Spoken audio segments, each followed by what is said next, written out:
Hi, I'm Catherine from Craft-A-Smile. You know, if you're anything like me, you probably have been collecting washi tapes and don't use them as much as you should.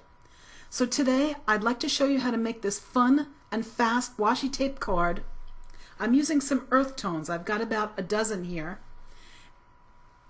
We're also going to need some scissors and a craft knife. We'll use a Spectrum Noir marker to ink the edges of our die-cut sentiment. We'll need a pencil and a ruler, a poker tool to help us lift the edges of our score tape, some ink. I have here some Technique Tuesday Simple Sentiments stamps, a Spellbinders label die, and I'm going to be using Misty today. Now I've chosen some craft cardstock. It's not as thick as I'd like, but we're going to make it do. And the piece that I'll be layering the washi tape on is 5 inches by 3 3/4 inches. And that'll give us a border once we put it on our craft cardstock. So now the first thing we'll do is we're just going to lay down a couple of pencil lines. I'm marking mine corner to corner. This will give me 4 sections in which to lay my washi tape down. I'm going to put the washi tape in different directions so that it's a little bit adds a little bit of interest.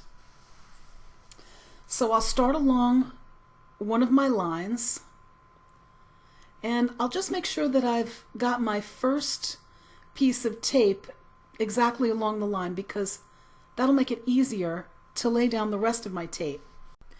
All I need to do from there is just take the rest of my washis and lay them exactly down next to the one before, and the project goes very quickly from here.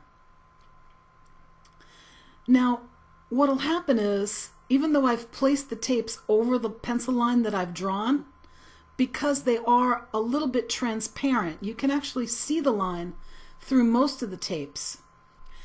So once I'm through filling up that quarter of the card, I can just come along with my craft knife and cut the ends of the washi tape along the line.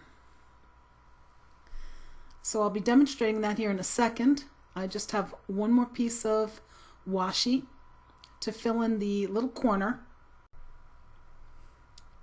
and I'll just put that little guy down right there. Okay.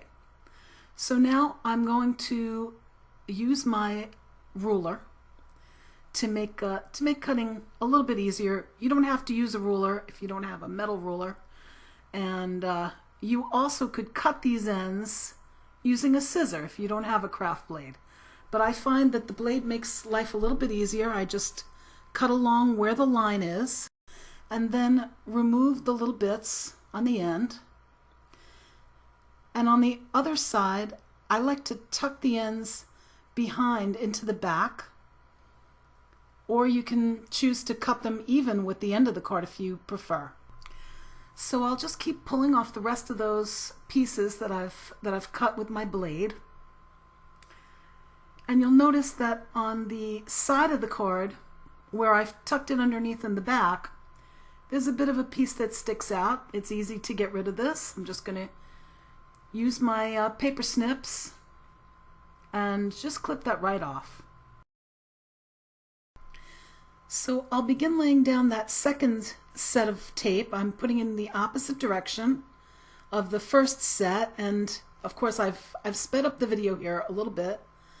And right now it kind of looks like a hot mess because I am putting the tape over what's already down there. And it's a little difficult to see in the video, but I will be able to tell where that line ends and cut it with my blade.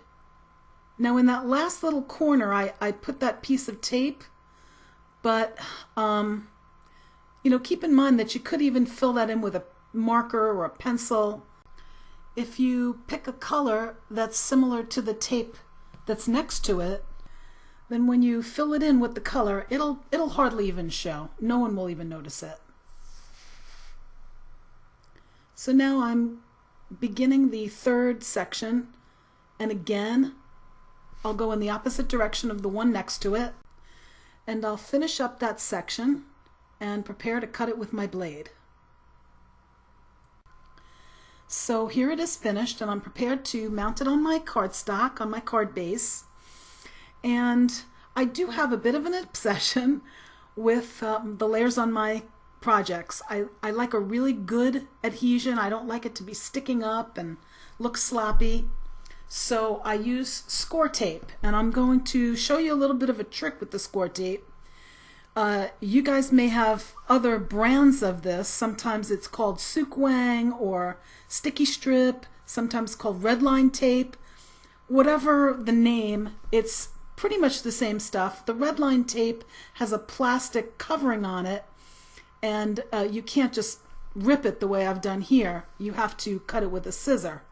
In any case, the problem with this product sometimes is that once you've laid it down, you're committed. You can't move it, you can't pick it up, you'll just rip your cardstock, and it can be a little frustrating to lay it down. So I hope you'll find this tip helpful. I know it's helped me a lot because I want to make sure that that piece is perfectly centered before I commit to laying it down. So what I'm doing is I'm taking off just one side of each of the 4 strips that I've laid down on the back here, and I'm folding them to make little tails.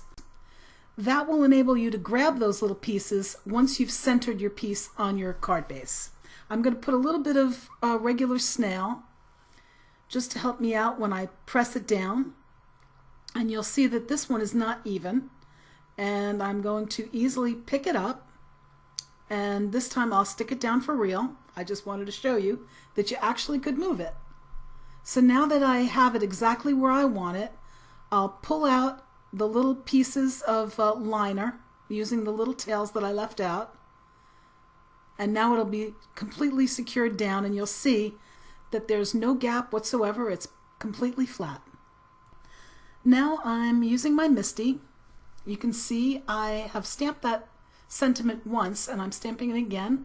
It comes out perfect right on the same spot with MISTI. And I wanted to do that because I didn't want to heat emboss, because I wanted this to be a fast card. Heat embossing takes a little more time. So I've cut it out, and I've put a couple of brads on it. And now what I'm going to do is, just because the card is a little bit busy with all those tapes on it, I'm going to ink the edges of this just to make it stand out a little bit more. And I'm using that Spectrum Noir marker to do that. Now I've put some clear cool tack on the back. This is dimensional adhesive, and I like it because the liner comes off very easily, for one thing, but also because no matter what angle you view the card from, you won't be able to see it because it is clear. So we'll call this project done, and I hope you get to work making some of your own washi tape cards. These cards are pretty good for men too, since they don't have all flowers and things. And here's some others that I've done. This one, I put a birthday cutout with foam. I used foam for dimension. Here's a nice red one, and I really like this washi tape with the little cars on it. That's great for a man.